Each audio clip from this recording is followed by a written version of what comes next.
Hallelujah. ਜੈ ਮਸੀਹ ਕੀ ਸਭ ਨੂੰ। ਆਸ਼ਾ ਹੈ ਕਿ ਤੁਸੀਂ ਸਭ ਪਰਮੇਸ਼ਰ ਦੇ ਨਾਮ ਵਿੱਚ ਵੱਧ ਰਹੇ ਹੋਵੋਗੇ। ਮੈਂ ਆਪਣਾ ਇਹ ਵਚਨ ਜੋ ਪ੍ਰਭੂ ਯਿਸੂ ਮਸੀਹ ਨੇ ਮੈਨੂੰ ਦਿੱਤਾ, ਮੈਂ ਥੋੜ੍ਹਾ ਲੇਟ ਪਾ ਰਹੀ ਹਾਂ ਬਿਕੋਜ਼ ਮੈਂ ਪਿੱਛੇ ਦਿਨਾਂ ਵਿੱਚ ਬਹੁਤ ਹੀ ਸਾਰਾ ਬਿਮਾਰ ਹੋ ਗਈ ਸੀ। ਸੋ ਅੱਜ ਮੈਨੂੰ ਪ੍ਰਭੂ ਯਿਸੂ ਮਸੀਹ ਨੇ ਮੌਕਾ ਦਿੱਤਾ ਕਿ ਮੈਂ ਪਰਮੇਸ਼ਰ ਦਾ ਵਚਨ ਤੁਹਾਡੇ ਤੱਕ ਪਹੁੰਚਾ ਸਕਾਂ। ਸੋ ਆਈਏ ਅਸੀਂ ਸ਼ੁਰੂ ਕਰਦੇ ਹਾਂ।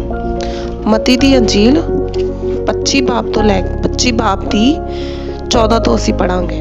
ਲਿਖਿਆ ਹੈ, ਇਹ ਗੱਲ ਤਾਂ ਉਸ ਮਨੁੱਖ ਵਰਗੀ ਹੈ ਜਿਹਨੇ ਪਰਦੇਸ ਨੂੰ ਜਾਣ ਲੱਗਿਆ ਆਪਣੇ ਨੌਕਰਾਂ ਨੂੰ ਸੱਦ ਕੇ ਆਪਣਾ ਮਾਲ ਉਹਨਾਂ ਨੂੰ ਸੌਂਪਿਆ ਅਤੇ ਇੱਕ ਨੂੰ 5 ਤੋੜੇ, ਦੂਏ ਨੂੰ 2 ਅਤੇ ਤੀਏ ਨੂੰ 1, ਹਰੇਕ ਨੂੰ ਉਹਦੇ ਗੁਣ ਦੇ ਅਨੁਸਾਰ ਦਿੱਤਾ। ਤਾਂ ਪਰਦੇਸ ਨੂੰ ਚਲਿਆ ਗਿਆ।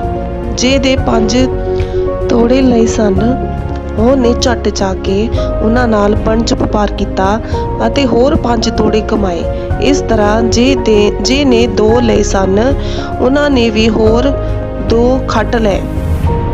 ਪਰ ਜੇ ਨੇ ਇੱਕੋ ਲਿਆ ਸੀ ਉਹਨੇ ਜਾ ਕੇ ਧਰਤੀ ਪੁੱਟੀ ਅਤੇ ਆਪਣੇ ਮਾਲਕ ਨੂੰ ਰੁਪਏ ਨੂੰ ਲੁਕਾ ਦਿੱਤਾ। ਬਹੁਤ ਚਿਰ ਪਿੱਛੋਂ ਉਹਨਾਂ ਚਾਕਰਾਂ ਦਾ ਮਾਲਕ ਆਇਆ ਅਤੇ ਉਹਨਾਂ ਤੋਂ ਲੇਖਾ ਲੈਣ ਲੱਗਾ। ਸੋ ਜੇ ਨੇ 5 ਤੋੜੇ ਲਏ ਸਨ ਉਹਨੇ ਕੋਲ ਆਣ ਕੇ ਹੋਰ 5 ਤੋੜੇ ਉਹਦੇ ਅੱਗੇ ਰੱਖੇ ਅਤੇ ਕਿਹਾ, ਸਵਾਮੀ ਜੀ, ਤੁਸੀਂ ਮੈਨੂੰ 5 ਤੋੜੇ ਸੌਂਪੇ ਸਨ, ਵੇਖੋ ਮੈਂ 5 ਤੋੜੇ ਹੋਰ ਵੀ ਖੱਟ ਲਏ। ਉਹਦੇ ਮਾਲਕ ਨੇ ਉਹਨੂੰ ਕਿਹਾ, ਹੇ ਚੰਗੇ ਅਤੇ ਮਾਤਬਰ ਚਾਕਰ, ਸ਼ਾਬਾਸ਼ੇ, ਤੂੰ ਤਾਂ ਥੋੜੇ ਜਿਹੇ ਵਿੱਚ ਮਾਤਬਰ ਨਿਕਲਿਆ। ਮੈਂ ਤੈਨੂੰ ਬਹੁਤ ਸਾਰੇ ਉੱਤੇ ਇਖਤਿਆਰ ਦਿਆਂਗਾ। ਤੂੰ ਆਪਣੇ ਮਾਲਕ ਦੀ ਖੁਸ਼ੀ ਵਿੱਚ ਦਾਖਲ ਹੋ। ਅਤੇ ਜੇ ਨੇ 2 ਤੋੜੇ ਲਏ ਸਨ ਉਹ ਵੀ ਕੋਲ ਆਣ ਕੇ ਬੋਲਿਆ, ਸਵਾਮੀ ਜੀ, ਤੁਸੀਂ ਮੈਨੂੰ 2 ਤੋੜੇ ਸੌਂਪੇ ਸਨ, ਵੇਖੋ ਮੈਂ 2 ਤੋੜੇ ਹੋਰ ਵੀ ਖੱਟੇ।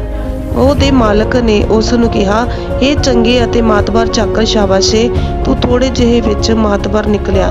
ਮੈਂ ਤੈਨੂੰ ਬਹੁਤ ਸਾਰੇ ਉੱਤੇ ਇਖਤਿਆਰ ਦਿਆਂਗਾ। ਤੂੰ ਆਪਣੇ ਮਾਲਕ ਦੀ ਖੁਸ਼ੀ ਵਿੱਚ ਦਾਖਲ ਹੋ। ਫਿਰ ਜੇ ਨੇ 1 ਤੋੜਾ ਲਿਆ ਸੀ ਉਹ ਵੀ ਕੋਲ ਆਣ ਕੇ ਬੋਲਿਆ, ਸਵਾਮੀ ਜੀ, ਮੈਂ ਤੁਹਾਨੂੰ ਜਾਣਿਆ ਜੋ ਤੁਸੀਂ ਕਰੜੇ ਆਦਮੀ ਹੋ ਕਿ ਜਿੱਥੇ ਤੁਸੀਂ ਨਹੀਂ ਬੀਜਿਆ ਉੱਥੇ ਵੱਢਦੇ ਹੋ, ਔਰ ਜਿੱਥੇ ਨਹੀਂ ਖਿੰਡਾਇਆ ਉੱਥੋਂ ਇਕੱਠਾ ਕਰਦੇ ਹੋ। ਸੋ ਮੈਂ ਡਰਿਆ ਅਤੇ ਜਾ ਕੇ ਤੁਹਾਡੇ ਤੋੜੇ ਨੂੰ ਧਰਤੀ ਵਿੱਚ ਲੁਕਾ ਦਿੱਤਾ। ਇਹ ਆਪਣਾ ਲੈ ਲਓ। ਉਸ ਦੇ ਨੌਕਰ ਨੇ ਉਸ ਨੂੰ ਉੱਤਰ ਦਿੱਤਾ, ਓਏ ਦੁਸ਼ਟ ਅਤੇ ਆਲਸੀ ਚਾਕਰ, ਕੀ ਤੈਂ ਜਾਣਿਆ ਭਈ ਜਿੱਥੇ ਮੈਂ ਨਹੀਂ ਬੀਜਿਆ ਉੱਥੋਂ ਵੱਢਦਾ ਹਾਂ, ਔਰ ਜਿੱਥੇ ਮੈਂ ਨਹੀਂ ਖਿੰਡਾਇਆ ਉੱਥੋਂ ਇਕੱਠਾ ਕਰਦਾ ਹਾਂ।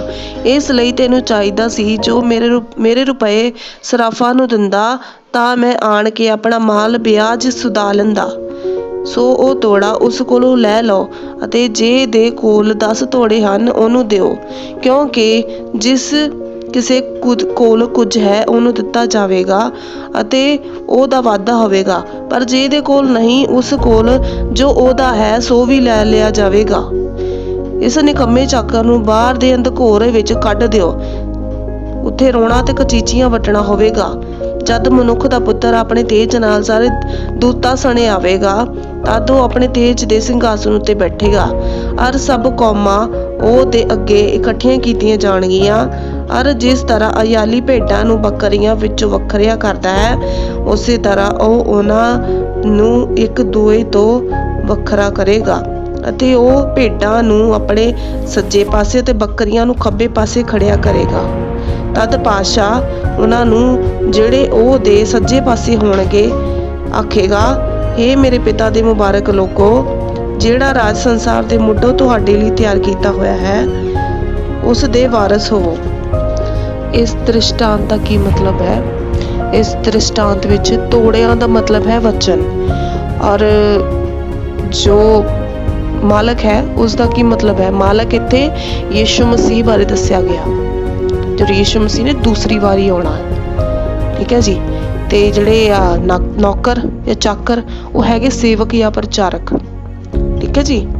ਇੱਥੇ ਮਤਲਬ ਇਹ ਹੈ ਕਿ ਇੱਕ ਸੇਵਕ ਨੂੰ 10 ਰੂਹਾਂ ਦਿੱਤੀਆਂ ਗਈਆਂ ਜਾਂ 5 ਰੂਹਾਂ ਦਿੱਤੀਆਂ ਗਈਆਂ, ਉਹਨੇ ਕਮਾ ਕੇ 5 ਰੂਹਾਂ ਹੋਰ ਕਮਾ ਲਈਆਂ।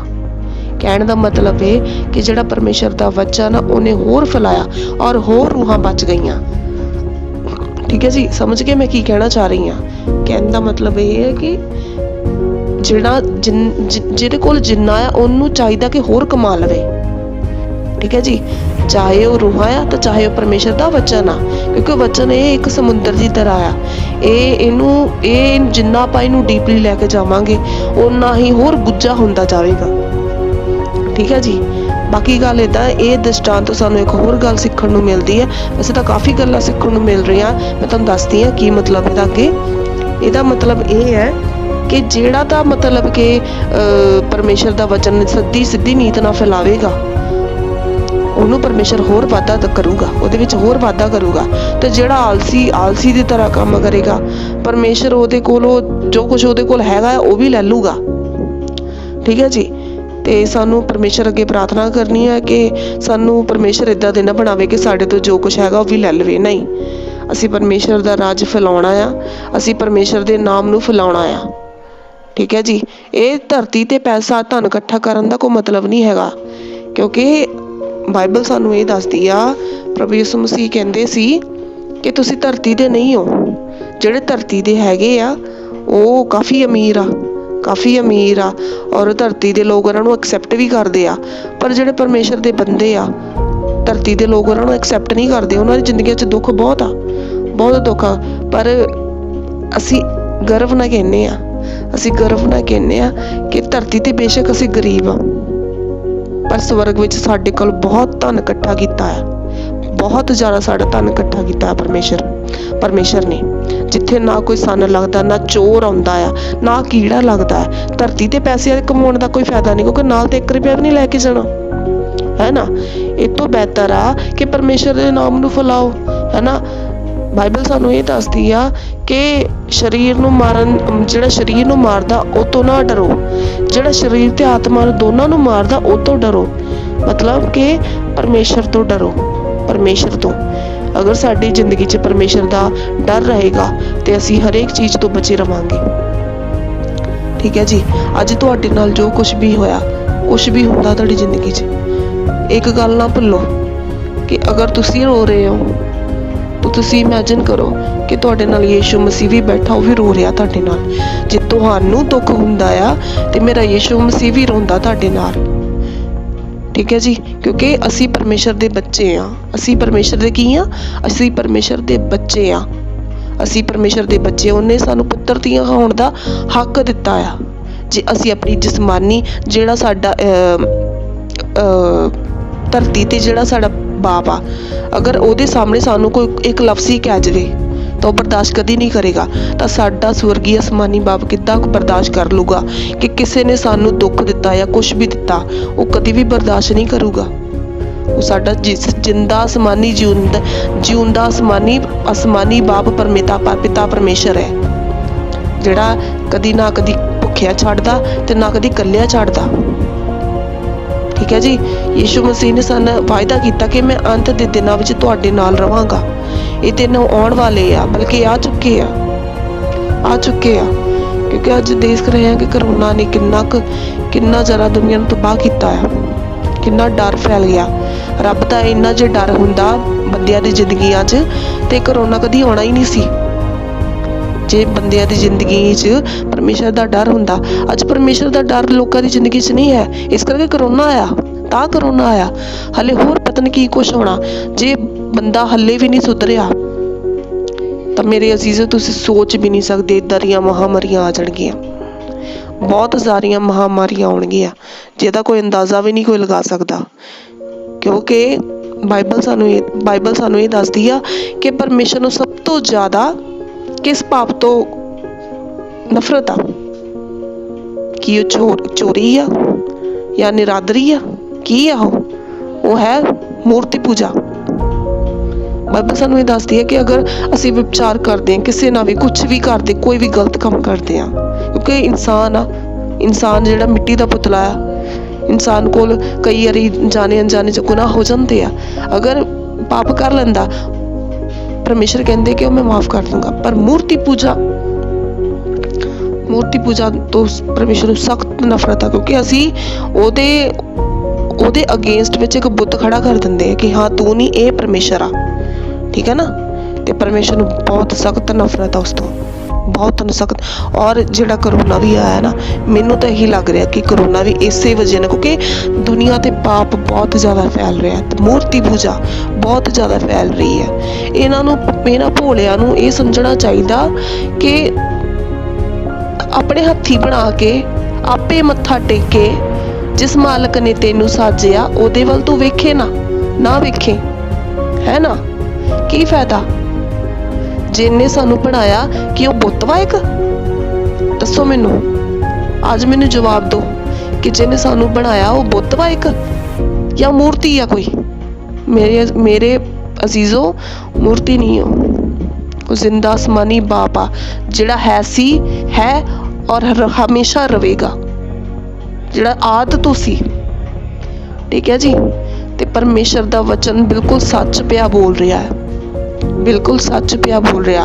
ਇਹ ਅੰਤ ਦੇ ਦਿਨਾਂ ਦੇ ਨਿਸ਼ਾਨ ਵੀ ਸਾਨੂੰ ਦੱਸ ਰਹੇ ਆ ਕਿ ਜਿਹੜਾ ਤਾਂ ਸਿੱਧੀ ਨੀਤ ਨਾਲ ਪਰਮੇਸ਼ਰ ਦਾ ਕੰਮ ਕਰੂਗਾ, ਉਹਨੂੰ ਪਰਮੇਸ਼ਰ ਆਪਣੇ ਸੱਜੇ ਪਾਸੇ ਬਿਠਾਊਗਾ। ਉਹਨੂੰ ਭੇਡਾਂ ਰੂਪ ਕਿਹਾ, ਉਹ ਭੇਡਾਂ ਆ ਪਰਮੇਸ਼ਰ ਦੀਆਂ, ਔਰ ਪਿਤਾ ਯਿਸੂ ਮਸੀਹ ਸਾਡਾ ਇਯਾਲੀ ਹੈ। ਔਰ ਜਿਨ੍ਹਾਂ ਨੇ ਬੁਰੇ ਕੰਮ ਕੀਤੇ ਉਹ ਤਾਂ ਬੱਕਰੀਆਂ, ਉਹਨਾਂ ਨੂੰ ਬੱਕਰੀਆਂ ਦਰਸਾਇਆ ਗਿਆ, ਹੈ ਨਾ? ਕਿਉਂਕਿ ਬਾਈਬਲ ਸਾਨੂੰ ਇਹ ਦੱਸਦੀ ਆ ਕਿ ਜਿਨ੍ਹਾਂ ਨੇ ਚੰਗੇ ਕੰਮ ਕੀਤੇ, ਹੁਣ ਪਰਮੇਸ਼ਰ ਉਹਨਾਂ ਨੂੰ ਕਹੋਗੇ ਕਿ ਆਓ ਮੇਰੇ ਪਿਆਰਿਓ, ਆਓ ਮੇਰੇ ਪਿਤਾ ਦੇ ਨੇਕ ਮੁਬਾਰਕ ਲੋਕੋ, ਜਿਹੜੇ ਮੇਰੇ ਪਿਤਾ ਨੇ ਤੁਹਾਡੇ ਲਈ ਜਗ੍ਹਾ ਤਿਆਰ ਕੀਤੀ ਗਈ, ਆਓ ਉਸ ਦੇ ਵਾਰਿਸ ਬਣੋ। ਔਰ ਜਿਨ੍ਹਾਂ ਨੇ ਮਾੜੇ ਕੰਮ ਕੀਤੇ ਹੋਣਗੇ, ਉਹਨਾਂ ਨੂੰ ਯਿਸੂ ਮਸੀਹ ਬੋਲੇਗਾ ਕਿ ਮੇਰੇ ਤੋਂ ਦੂਰ ਚਲੇ ਜਾਓ। ਜਿਹੜੀ ਨਰਕ ਦੀ ਅੱਗ ਦੀ ਸਜ਼ਾ ਤੁਹਾਡੇ ਲਈ ਰੱਖੀ ਗਈ ਆ, ਉਹਦੇ ਵਿੱਚ ਜਾ ਕੇ ਡਿੱਗੋ, ਹੈ ਨਾ? ਉਸ ਵੇਲੇ ਕੋਈ ਦਇਆ ਨਹੀਂ ਹੋਣੀ, ਕਿਉਂਕਿ ਇਹ ਹੁਣ ਦਇਆ ਦਾ ਟਾਈਮ ਹੋਣ ਵਾ। ਕਹਿੰਦੇ ਨਾ ਕਿ ਤਬ ਪਛਤਾਇਆ ਕਿਆ ਕਰੇ ਜਬ ਚਿੜੀਆ ਚੁਗੀ ਖੇਤ। ਇਹ ਹੁਣੀ ਵਕਤ ਵਾ ਮੇਰੇ ਅਜ਼ੀਜ਼ੋ, ਹੁਣੇ ਸੰਭਲ ਜਾਓ ਮੇਰੇ ਅਜ਼ੀਜ਼ੋ। ਬਹੁਤ ਹੀ ਮਾੜਾ ਟਾਈਮ ਆਉਣੇ ਵਾਲਾ ਹੈ। ਪਰ ਮਾੜਾ ਟਾਈਮ ਕਿਹਨਾਂ ਲਈ ਆ ਰਿਹਾ? ਜਿਹੜੇ ਪਰਮੇਸ਼ਰ ਨੂੰ ਨਹੀਂ ਮੰਨਦੇ, ਯਿਸੂ ਮਸੀਹ ਨੂੰ ਨਹੀਂ ਮੰਨਦੇ, ਉਹਨਾਂ ਲਈ ਮਾੜਾ ਟਾਈਮ ਆ ਰਿਹਾ। ਜਿਹੜੇ ਯਿਸੂ ਮਸੀਹ ਨੂੰ ਮੰਨਦੇ, ਉਹਨਾਂ ਦਾ ਇੱਕ ਜਿਹੜਾ ਗਲਾਸ ਗਾਰਡ ਆ, ਉਹ ਯਿਸੂ ਮਸੀਹ ਖੁਦ ਆ ਬਣਿਆ ਹੈ। ਢਾਲ ਜਿਹੜੀ ਆ, ਸਾਡੀ ਯਿਸੂ ਮਸੀਹ ਖੁਦ ਬਣਿਆ ਹੈ। ਸਾਨੂੰ ਡਰਨ ਦੀ ਲੋੜ ਨਹੀਂ ਆ, ਸਾਨੂੰ 1% ਵੀ ਡਰਨ ਦੀ ਲੋੜ ਨਹੀਂ, ਕਿਉਂਕਿ ਸਾਨੂੰ ਪ੍ਰਭੂ ਯਿਸੂ ਮਸੀਹ ਨੇ ਵਾਅਦਾ ਕੀਤਾ ਕਿ ਅੰਤ ਦੇ ਦਿਨਾਂ ਵਿੱਚ ਮੈਂ ਤੈਨੂੰ ਬਚਾਵਾਂਗਾ, ਹੈ ਨਾ? ਤਾਂ ਸਾਨੂੰ ਡਰਨ ਦੀ ਕੀ ਲੋੜ ਆ? ਸਾਨੂੰ ਡਰਨ ਦੀ ਲੋੜ ਨਹੀਂ। ਡਰਨ ਦੀ ਲੋੜ ਉਹਨਾਂ ਨੂੰ ਆ ਜਿਨ੍ਹਾਂ ਕੋਲ ਢਾਲ ਨਹੀਂ ਯਿਸੂ ਮਸੀਹ ਦੀ, ਉਹਨਾਂ ਨੂੰ ਡਰ ਵਾ। ਠੀਕ ਆ ਨਾ ਮੇਰੇ ਅਜ਼ੀਜ਼ੋ?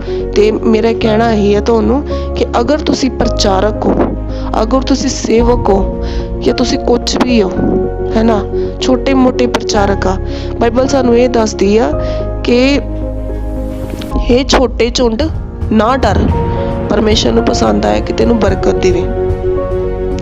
ਠੀਕ ਹੈ ਜੀ। ਪਰਮੇਸ਼ਰ ਨੇ ਜਿਹਨੂੰ ਖੜਾ ਕਰ ਦਿੱਤਾ, ਚਾਹੇ ਛੋਟਾ ਤੇ ਚਾਹੇ ਵੱਡਾ, ਠੀਕ ਹੈ ਜੀ, ਪਰਮੇਸ਼ਰ ਲਈ ਦੋਨੇ ਸੇਮ ਹੀ ਆ। ਅਸੀਂ ਪਰਮੇਸ਼ਰ ਦੀ ਨਿਗਾਹ 'ਚ ਬਿਲਕੁਲ ਇੱਕ ਵਾ, ਸੇਮ ਆ ਬਿਲਕੁਲ, ਕੋਈ ਪਾਰਸ਼ੈਲਿਟੀ ਨਹੀਂ, ਕੋਈ ਭੇਦਭਾਵ ਨਹੀਂ। ਠੀਕ ਹੈ ਜੀ।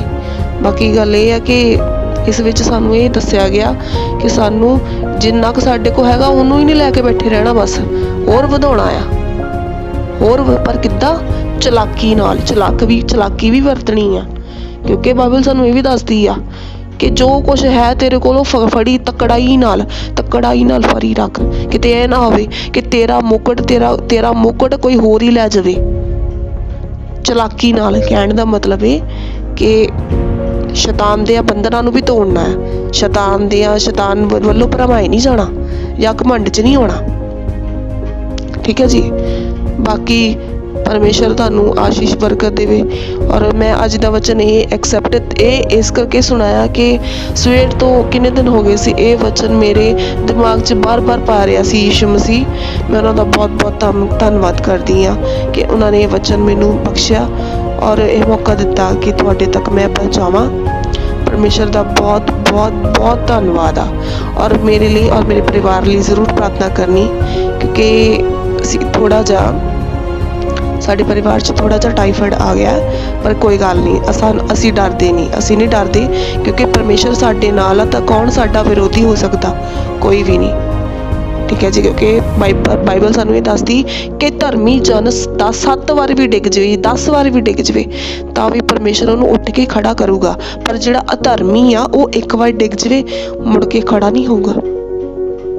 ठीक है जी, बस मेरा यही कहना कि परमेश्वर के नाम विच बने रहो और जिन्ना ज़्यादा प्रचार कर सकते हो, जिन्ना ज़्यादा परमेश्वर के वचन नूं फैला सकते हो, क्योंकि गल ये है कि जे तुहाडी वजह नाल एक भी रूह बचदी है उहदा फल तुहानूं स्वर्ग 'च जरूर मिलूगा। धरती ते नहीं मिलना, स्वर्ग 'च मिलूगा। स्वर्ग 'च तुहाडा धन इकट्ठा हो रहा आ, धन इकट्ठा हो रहा, धन इदां दा भी कि जिन्हां कि ਜਿਹੜੀਆਂ ਗੱਲਾਂ ਤੁਹਾਡੇ ਕੰਨਾਂ 'ਚ ਕਦੀ ਪਈਆਂ ਵੀ ਨਹੀਂ, ਇੱਦਾਂ ਦੀਆਂ ਚੀਜ਼ਾਂ ਤੁਹਾਨੂੰ ਉੱਥੇ ਮਿਲਣਗੀਆਂ। ਮੇਰੇ ਅਜ਼ੀਜ਼, ਉਹ ਪਰਮੇਸ਼ਰ ਕਿੰਨਾ ਮਹਾਨ ਆ, ਆਪਣੇ ਬੱਚਿਆਂ ਨੂੰ ਪਿਆਰ ਕਰਦਾ ਆ। ਠੀਕ ਹੈ ਜੀ, ਬਾਕੀ ਹੁਣ ਦਾ ਸਮਾਂ ਅਸੀਂ ਪਰਮੇਸ਼ਰ ਦੇ ਹੱਥਾਂ 'ਚ ਦਿੰਦੇ ਆ ਕਿ ਉਹਨੇ ਸਾਨੂੰ ਸਾਡੇ ਸਾਹ ਹਾਲੇ ਤੱਕ ਸਾਡੇ ਚਲਾਏ ਰੱਖੇ, ਔਰ ਜਿਹਨੇ ਨਹੀਂ ਦੇਖ ਸਕੇ ਅੱਜ ਦਾ ਦਿਨ, ਉਹਨਾਂ ਦੀ ਆਤਮਾਵਾਂ ਨੂੰ ਸ਼ਾਂਤੀ ਦੇਣ ਪਿਤਾ ਪਰਮੇਸ਼ਰ ਜੀ। ਔਰ ਜੋ ਸਾਡਾ ਬੁਰਾ ਚਾਹੁੰਦੇ ਆ, ਜੋ ਸਾਡਾ ਬਹੁਤ ਬੁਰਾ ਚਾਹੁੰਦੇ ਆ, ਪਰਮੇਸ਼ਰ ਉਹਨਾਂ ਦਾ ਵੀ ਭਲਾ ਹੀ ਕਰੇ। ਆਮੀਨ।